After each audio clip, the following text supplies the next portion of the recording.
Probably the most well-known of all the Jules Verne film adaptations, the 1954 version of 20,000 Leagues Under the Sea. This is a live-action film from Walt Disney. It's directed by Richard Fleischer, who also directed the fabulous Fantastic Voyage in 1966 and the dystopian classic Soylent Green in 1973. The film features James Mason, Kirk Douglas, Peter Lorre, and Paul Lucas. Now, Nemo, who is played by James Mason, is an anarchist scientist who hates war and slavery. And he uses his sub, the Nautilus. The Nautilus is actually nuclear-powered, not electric-powered in the film, and to sink slave and warships. Now, Mason gives a brilliant, stirring performance as an obsessed Nemo. Douglas, on the other hand, is hammy and campy as the shipwrecked harpoonist.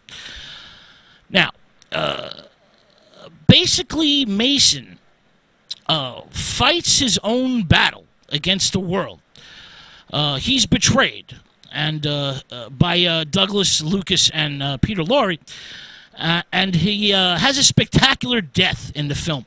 There's a sense of style in his demise. It's a self-made holocaust. He destroys his private island, his submarine, and himself in a massive mushroom cloud.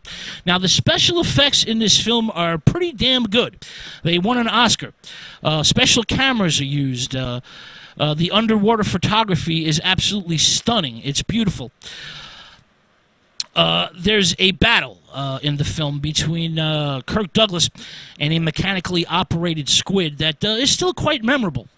All right, now the Nautilus, the craft, is beautifully designed. It's ornate Victoriana. All right, this is a pretty good movie. It's uneven in spots.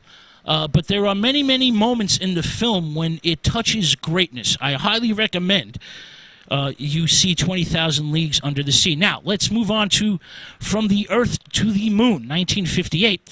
This is directed by Byron Haskin.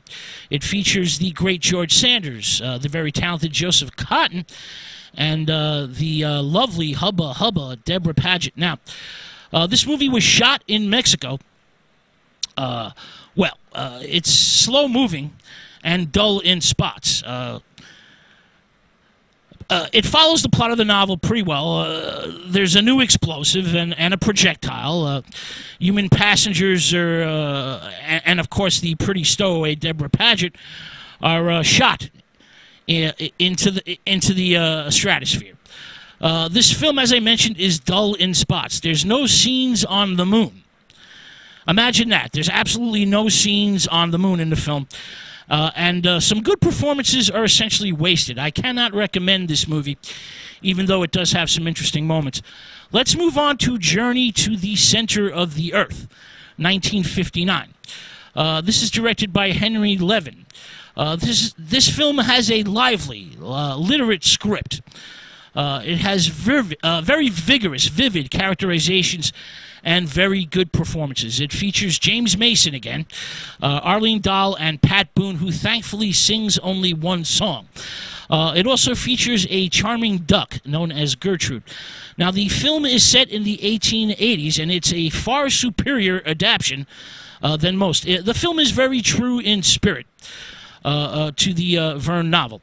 All right, now, it features a genuine sense of wonder and mystery in the many underground sequences of labyrinthine caverns. There's giant mushrooms. There's iguanas dressed up like dinosaurs. And there's a great, vast ocean at the center of the hollow earth. The film also features the remains of Atlantis. And the escape from the center of the earth is a ride on a lava jet on an Atlantean serpentine altar up a 4,000-mile volcano shaft. This was a very, very popular movie. It made tons of money and was constantly shown on television. The film spawns a Saturday morning cartoon series that ran for years in the 1960s. Now, I want to speak a little bit about a Czech animator and filmmaker Kamel Zaman, who is little known and little seen in the U.S. As I mentioned, he's an animator and filmmaker. Well, he uses original French drawings from Jules Verne's novels as his background. He's a very original and inspired filmmaker, and he has a very strong George Méliès influence. His films are a mix of Soviet propaganda and classic science fiction. There's 5 films: Journey to the Beginning of Time, 1955, Weapons of Destruction, 1958, Baron Prazal, 1961, The Stolen Ship, 1966, and On the Comet. Now, these films were never shown theatrically in the United States, but the early ones turned up on television in the 1960s and 70s, and I was lucky enough to see them. Sadly, this guy's work is not available on DVD, at least not in our part of the world, not on this continent. I'm trying like hell to track some of these films down, and if I do, we're going to put them up on our YouTube channels. I can't promise anything, but I'm trying real hard to find these. I've been looking for them for quite some time, and, well, who knows? Maybe I'll get lucky and track them down one of these days. All right.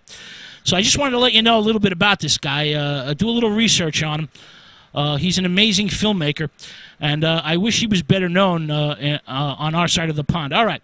Let's move on to Mysterious Island, 1961. Which, as I mentioned, is a sequel to 20,000 Leagues Under the Sea. This 1961 version is directed by Cy Enfeld.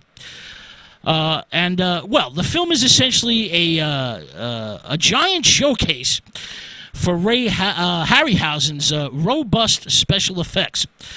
And the movie also features a luxuriant musical score by Bernard Herrmann. We played a snippet. We played a song from it, a tune from it, on our first musical segment.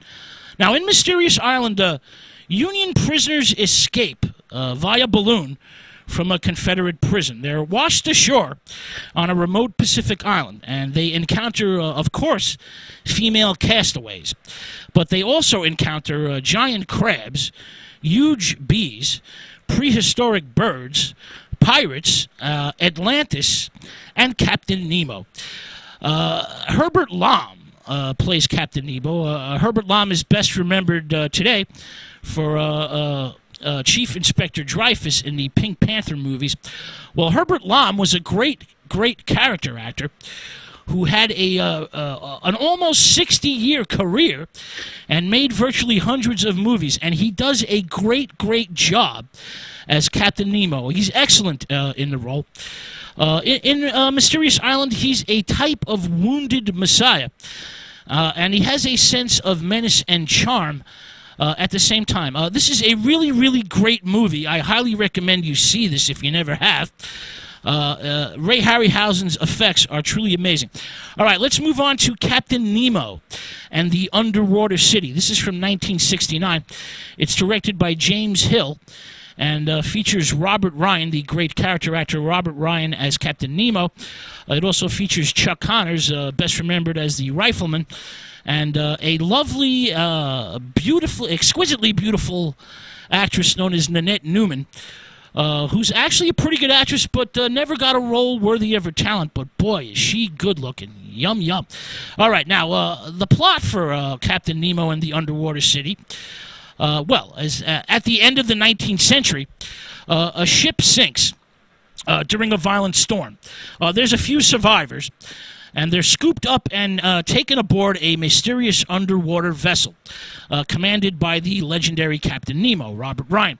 Well, there's an underwater city that's Victorian in design.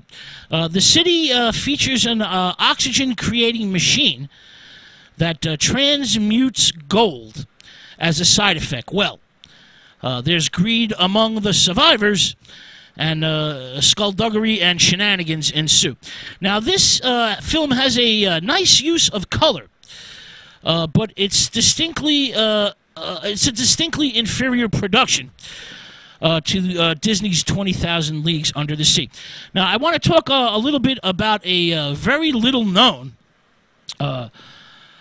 Captain Nemo film known as The Mysterious Island of Captain Nemo. This is from 1973.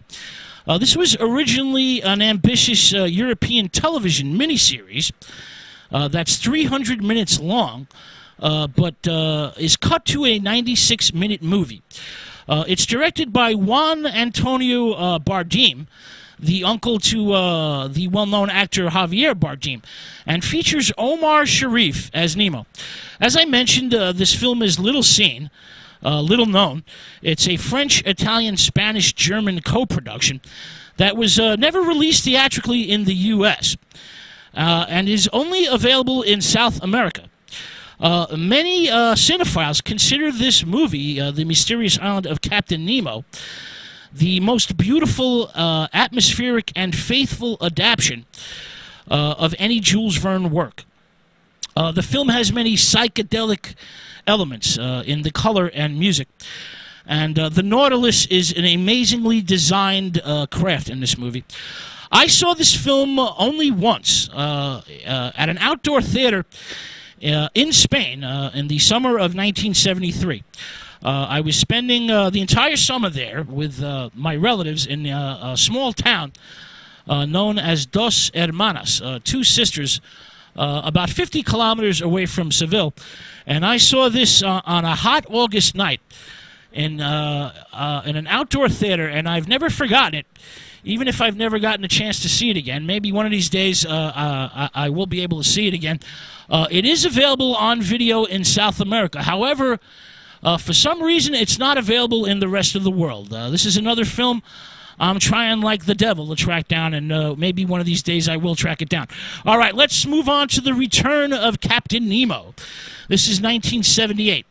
This is a 3-part television miniseries that was made for CBS. It's produced by Irwin Allen and directed by Alex March. 6 writers worked on The Return of Captain Nemo, including the great horror science fiction writer Robert Bloch. Jose Ferrer is Nemo. Now, Nemo is found in suspended animation under the sea, a la Buck Rogers. He's defrozen, he's reanimated, and he battles the King of Atlantis, who is under the control of an evil scientist, Burgess Meredith.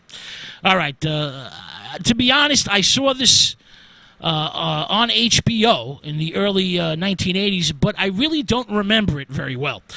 So other than this, I really can't tell you much about it. Now, in the last few years, there have been numerous adaptations of Jules Verne's work, like Mysterious Island and Journey to the Center of the Earth. They feature Brendan Fraser and The Rock. These movies are absolutely horrible. They feature really, really bad scripts and cheesy and unconvincing digital effects. Even if they are in 3D or IMAX, these movies really suck. And I cannot recommend them. I saw them on cable, and I simply sat there aghast. All right, so I can't recommend the last few adaptations of Jules Verne's work. All right, well, what an amazing